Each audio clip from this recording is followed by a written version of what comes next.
شي واحد يدخل حولي مخبيه ولا هذا ولا يبقى يقول عباد الله، واللي بغى يعيد يعيد، وهي قال لك ما تعيدوش، ولكن اللي بغى يعيد راه تيعيد.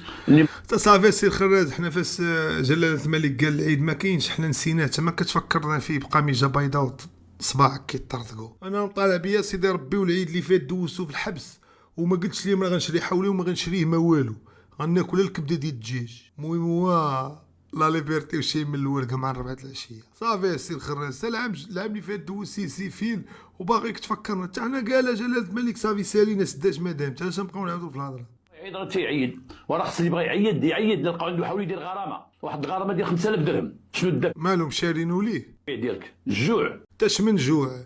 تا بنادم راه باغي ياكل اللحم، تا عادي ما ناكل، تا راه بنادم صافي. وا سي الخراس ما كتدخلنا في شي فصول حنا ما على بالناش بها.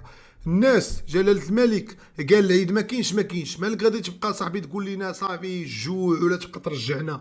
ترى خرفه ندفعوا مو دابا قنفود، ندفعوا ندبح دابا ندبح مو دابا، تبقى تقول دابا ولا شي حاجه سي الخراس الجوع ولا احنا حشمنا من جلاله الملك. صافي انا العام اللي فات طلب بينا سي ربي غتخلي اللحم على 4 ايام، انا علاش دخلتني السكيله ديالي مع ديجا مع موظف طاحت على الكبيه كناكل بحال اللي تقول في غوانتانامو وساكتين. وهذا العام قال جلاله الملك ما كاينش العيد، ما تبقاوش تهضروا في ما كاينش العيد، راه قال جلاله الملك.